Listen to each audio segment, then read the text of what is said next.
bahagia pastinya ya ketika dinyatakan lulus seleksi substansi beasiswa LPDP tahap manapun dan juga program manapun begitu ya.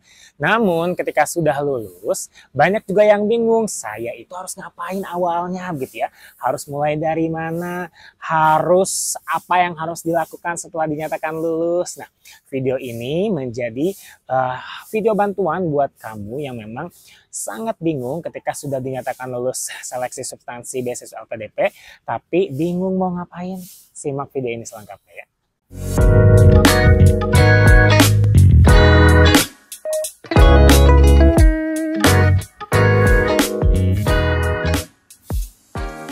Bismillahirrahmanirrahim. Assalamualaikum warahmatullahi wabarakatuh. Saya Cecep Hasanuddin.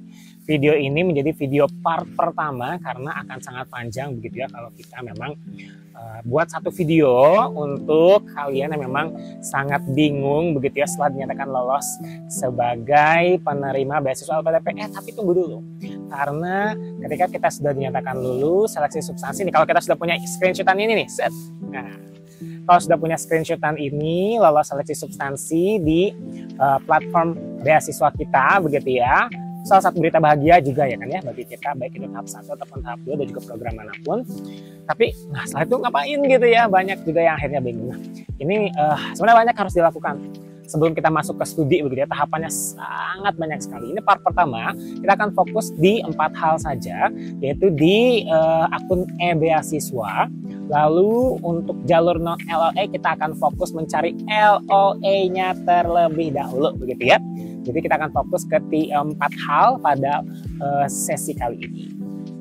Kita mulai dengan yang pertama, yaitu dengan e-beasiswa.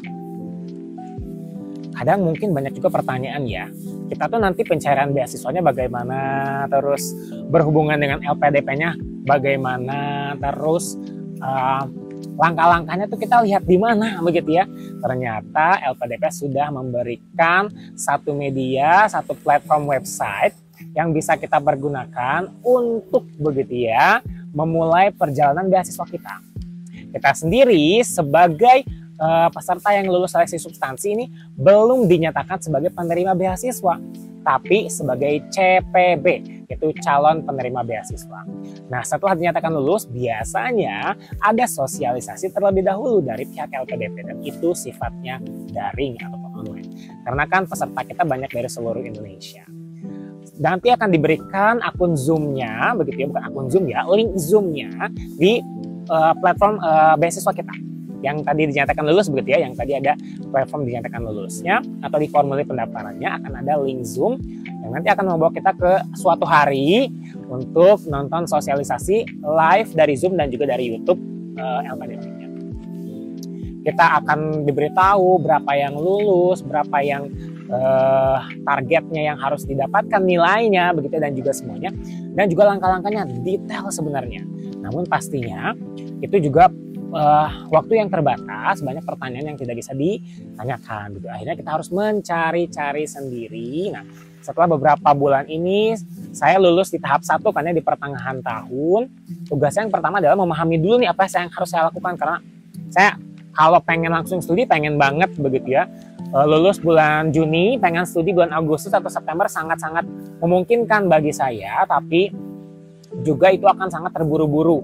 Belum lagi berhubungan dengan pekerjaan ya kan, berhubungan dengan kewajiban kita di tempat kerja. Jadi memang ketika sudah dinyatakan lulus seleksi substansi, kita akan mikir dulu mau kapan resign-nya, mau kapan kita memulai perjalanannya begitu ya. Ada juga yang sambil multitasking bisa, ya itu mah silakan gitu ya. Tapi saran saya kita pahami dulu, yang pertama adalah silahkan dibaca-baca dulu pedoman-pedomannya, karena akan ada banyak buku nih. Ini saya lihat ini satu persatu ya. Bukunya ada pedoman mekanisme pencairan beasiswa, ada pedoman beasiswanya sendiri, dan juga pedoman buku untuk calon penerima beasiswa. Sebenarnya sudah ada di buku. Tugas kita hanya membaca dan memahaminya serta literasi saja ya. Setelah itu ya kita pahami kalau misalnya ada pertanyaan ya silakan kita bisa ajukan melalui tiket bantuan secara profesional ke LPDP-nya ataupun ke awardee sebelumnya yang sangat-sangat ramah biasanya ya, dan suka membuka platform di Telegram begitu ya ataupun di Instagram, cari saja begitu ya, silakan untuk ditanyakan.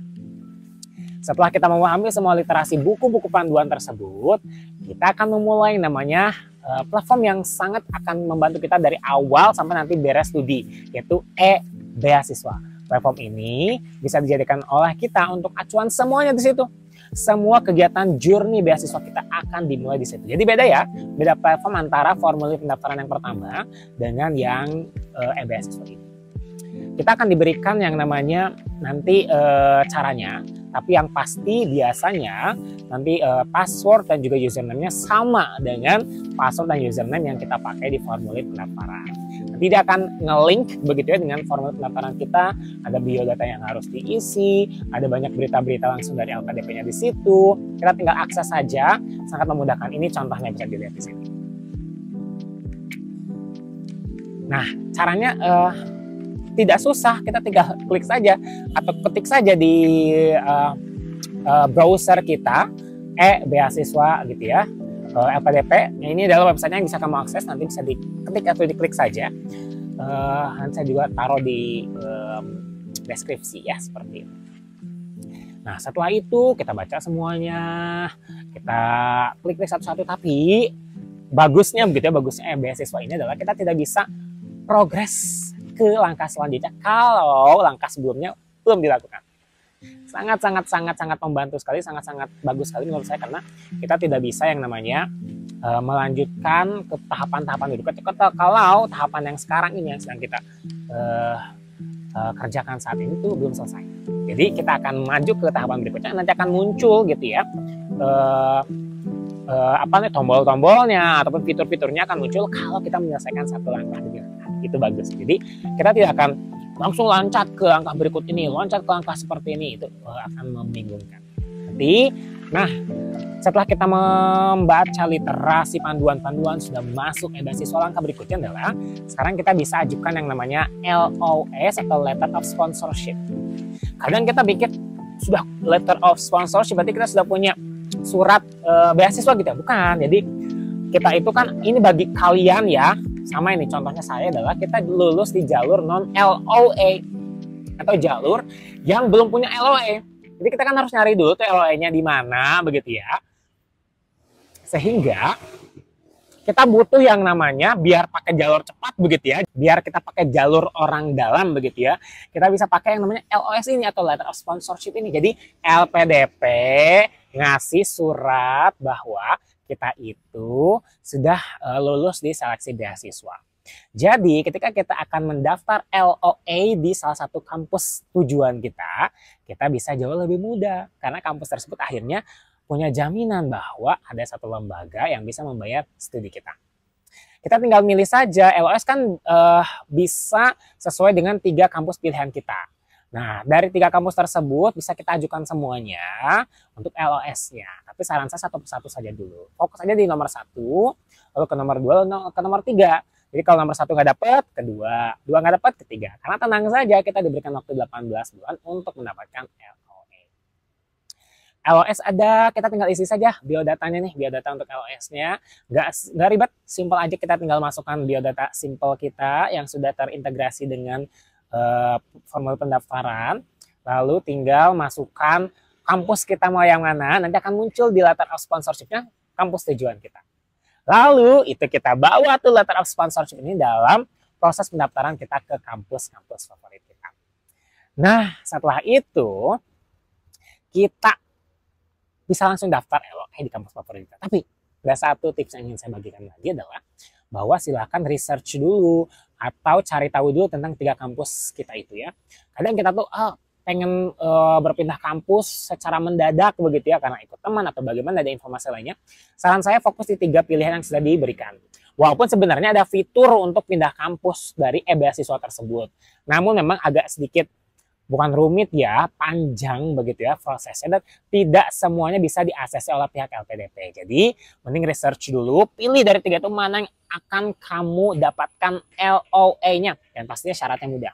Kadang kan ada yang jurusan saya terutama ya, dia butuh IELTS-nya tinggi begitu ya, karena jurusan saya Master of Education, kita harus punya IELTS sangat tinggi di beberapa kampus yang memang jurusannya itu tinggi begitu ya, nilai value-nya. Ada juga jurusan yang memang nilai IELTS-nya kecil gitu ya, untuk yang luar negeri ya. Itu yang dalam negeri juga kan ada TOEFL ya. Silakan dicek lagi untuk TOEFL-nya, untuk IELTS-nya, begitu ya, agar nanti LS yang kita masukkan itu tidak sia-sia.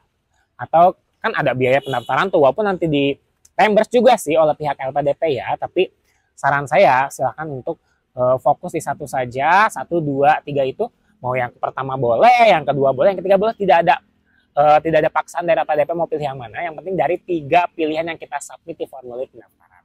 Setelah kita research, baru nih kita silahkan cari rekomendasi tempat untuk TOEFL ataupun IELTS. Karena ini penting. Untuk dalam negeri biasa pakai TOEFL, untuk luar negeri pakainya IELTS. Nah, kenapa penting? Karena ini kita tidak bisa daftar ke kampus tersebut kalau kita tidak dapat IELTS. Dan pastinya IELTS ataupun TOEFL ini harus belajar dulu. Dan hebatnya dari LPDP ini, kita bisa dapat yang namanya program bahasa. Nah, bagi kita terutama untuk yang afirmasi ini sangat-sangat diberikan fasilitas untuk belajar IELTS dan TOEFL terlebih dahulu.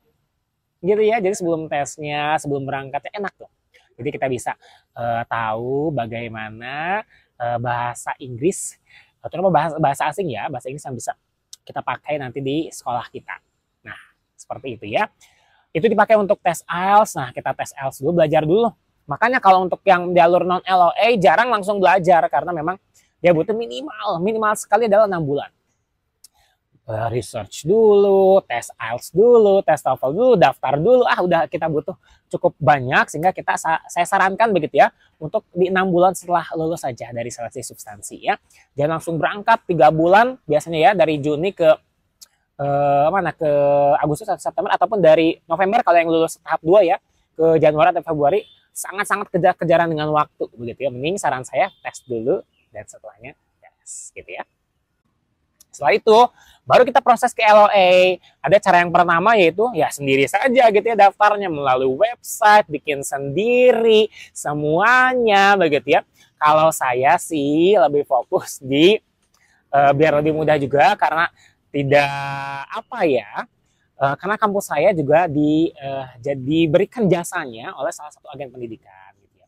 Karena ada juga agen pendidikan yang kampusnya tuh terutama kampus-kampus besar itu tidak ada di agen pendidikan karena mereka harus pakai sendiri begitu ya jalurnya daftarnya. Tapi ada juga yang pakai agen pendidikan dan kampusnya bisa kita juga untuk daftar di situ ya. Kalau misalnya jauh lebih mudah ya silahkan saja pakai agen begitu agen pendidikan dan biasanya gratis ya. Kenapa gratis? Karena agen pendidikan dia akan ngambil keuntungannya dari proses pendaftaran kita ke kampusnya. Jadi kampusnya langsung akan memberikan fee-nya kepada pihak agen pendidikannya. Kita tidak usah bayar sepeser pun. Jadi sangat dibantu mulai dari pendaftaran LOA nanti biasanya sampai ke keberangkatan. Sangat-sangat saya akan milih saja mana yang menurut kalian bisa untuk dipakai. Nah, setelah tadi research kampus-kampus kita, lalu tes IELTS-nya, cari targetnya berapa sesuai dengan syarat dari kampusnya. Lalu setelah itu, daftarlah di kampus yang sudah kita tuju. Ya, mau sendiri daftarnya via online, ya sendiri siapin bahan-bahannya dan semuanya. Atau mau dibantu oleh agen pendidikan juga diperbolehkan gitu ya. Jadi part pertama ini fokus di 4 hal tersebut ya, literasi, terus letter of sponsorship, tes IELTS, dan juga pendaftaran LOA kampus tujuan kita.